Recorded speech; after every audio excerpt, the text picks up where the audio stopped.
Sahabat Fresh Juice, saya Yofi dan Natasha. Sesaat lagi kita akan mendengarkan Fresh Juice. Jumat 9 Januari 2026 bersama Romo Antonius Rajabana OMI dari Jakarta. Selamat mendengarkan.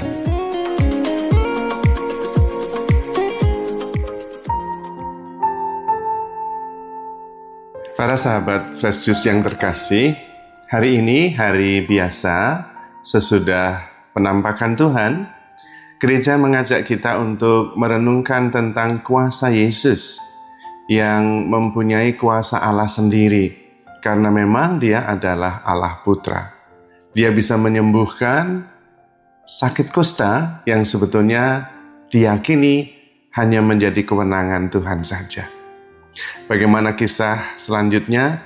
Mari kita mendengarkan Injil hari ini yang diambil dari Injil Lukas bab 5 ayat 12 sampai dengan 16. Sekali peristiwa Yesus berada di sebuah kota. Ada di situ seorang yang penuh kusta. Ketika melihat Yesus, tersungkurlah si kusta dan memohon, "Tuhan, jika Tuhan mau, Tuhan dapat menahirkan aku." Maka Yesus mengulurkan tangannya, menjamah orang itu dan berkata, "Aku mau, jadilah engkau tahir." Seketika itu juga lenyaplah penyakit kustanya. Yesus melarang orang itu memberitahukan hal ini kepada siapapun juga, dan ia berkata, "Pergilah, perlihatkanlah dirimu kepada imam, dan persembahkanlah untuk pentahiranmu persembahan seperti yang diperintahkan Musa sebagai bukti bagi mereka." Tetapi kabar tentang Yesus makin jauh tersiar, dan datanglah orang banyak berbondong-bondong kepadanya untuk mendengar Dia dan untuk disembuhkan dari penyakit mereka. Akan tetapi Yesus mengundurkan diri ke tempat-tempat yang sunyi dan berdoa. Demikianlah sabda Tuhan. Terpujilah Kristus.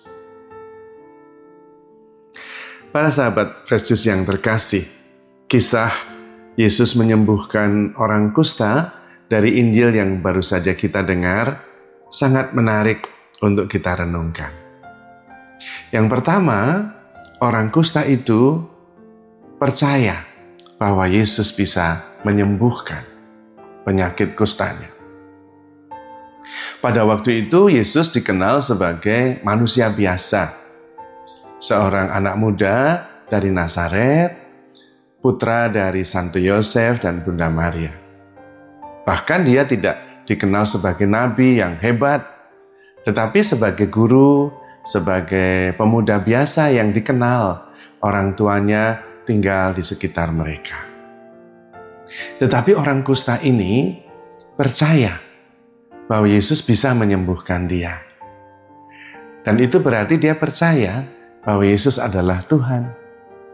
Karena penyakit kusta pada zaman Yesus diakui sebagai datang dari Tuhan, hukuman atas dosa. Maka yang bisa menyembuhkan hanya Tuhan. Dan karena itu orang kusta dianggap najis, orang berdosa. Maka kalau sembuh, dia harus lapor, supaya kemudian diterima kembali sebagai orang yang sudah diampuni, disembuhkan. Nah, disinilah luar biasanya. Orang yang sakit kusta itu tidak putus asa. Meskipun dia mengakui bahwa kusta itu hukuman dari Tuhan, dia tetap berharap, kalau Tuhan mau, pasti Tuhan bisa menyembuhkan. Dan karena itu dia menemukan sosok Tuhan itu di dalam diri Yesus. Dan kemudian dia mengatakan, "Tuhan, kalau Tuhan mau, Tuhan bisa menahirkan aku." Dan Tuhan langsung menyembuhkannya.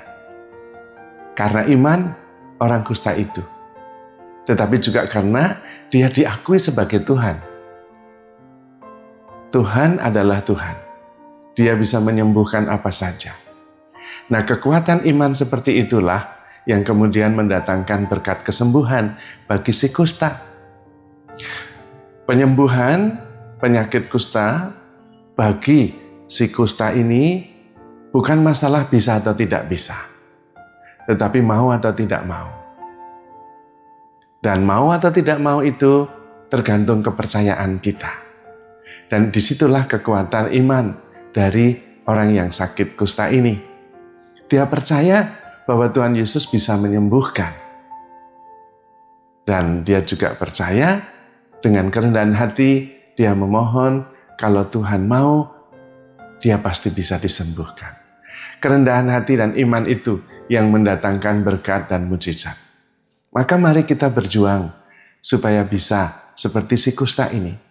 Sungguh-sungguh mengakui Tuhan Yesus sebagai Tuhan. Bukan hanya sebagai pribadi yang kadang-kadang kita butuhkan kalau kita perlu. Kita hidup seperti biasa, kalau kita mentok, kita kemudian berpaling kepada Tuhan dan meminta tolong. Itu kita tidak menganggap Tuhan sebagai Tuhan, tetapi sebagai pemadam kebakaran, petugas pemadam. Kalau kita punya soal, baru kita datang kepada Tuhan. Mari kita mengubah sikap dasar itu. Percaya penuh bahwa Yesus adalah Tuhan. Dan karena itu hidup kita percayakan kepadanya. Kita mengandalkan Tuhan.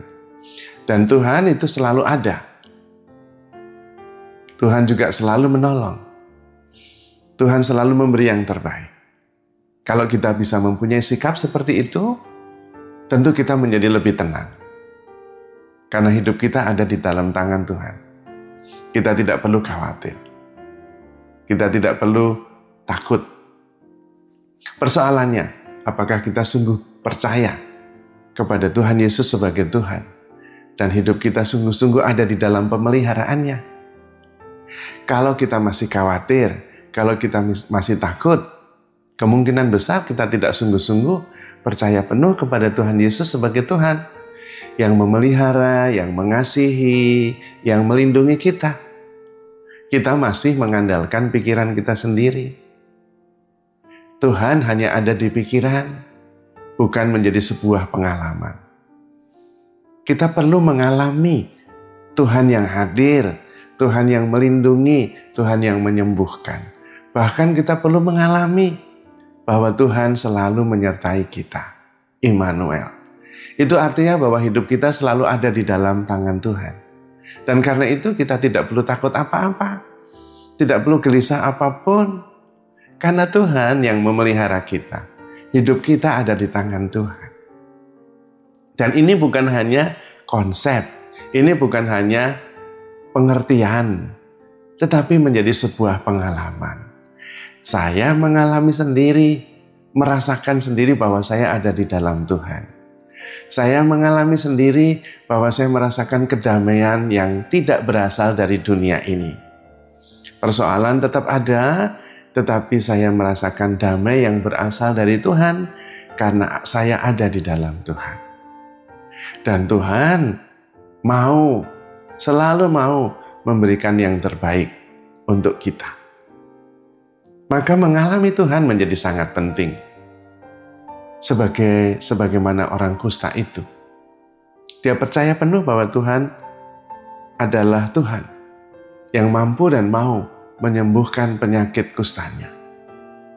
Kita juga mempunyai berbagai macam penyakit, kedosaan, kelemahan, luka batin, dan banyak hal. Mari kita datang kepada Tuhan dan mempercayakan segalanya kepada Tuhan. Dan mengatakan doa yang sama seperti doa si kusta ini. Kalau Tuhan mau, Tuhan bisa menyembuhkan saya. Dengan sepenuh hati, dengan sepenuh jiwa raga, kita menyerahkan seluruh hidup kita kepada Tuhan, kita pasti memperoleh keselamatan. Apapun persoalannya, tidak ada yang mustahil bagi Tuhan. Apalagi kalau kita tidak mengandalkan pikiran kita sendiri, tetapi sungguh-sungguh mengandalkan Tuhan yang mampu menyembuhkan dan yang mau, karena Tuhan mengasihi kita. Maka, para sahabat Fresh Juice yang terkasih, mari sekarang kita mohon rahmat Tuhan. Semoga Tuhan mengaruniakan kekuatan, perlindungan, berkat, dan kesembuhan untuk kita semua. Allah Bapa Maha Baik, kami berdoa untuk para sahabat Fresh Juice semua. Semoga saudara-saudari kami sungguh-sungguh percaya kepadamu dan mengandalkan Engkau, sehingga bersedia mempercayakan seluruh hidup mereka kepadamu. Dan karena itu memperoleh damai sejahtera, perlindungan, dan berkat yang berlimpah, yang berasal darimu sendiri. Di dalam nama Bapa dan Putra dan Roh Kudus. Amin. Sahabat Fresh Juice, kita baru saja mendengarkan Fresh Juice. Jumat 9 Januari 2026. Terima kasih kepada Romo Antonius Rajabana untuk renungannya hari ini. Sampai berjumpa kembali dalam Fresh Juice edisi selanjutnya. Salam Fresh Juice.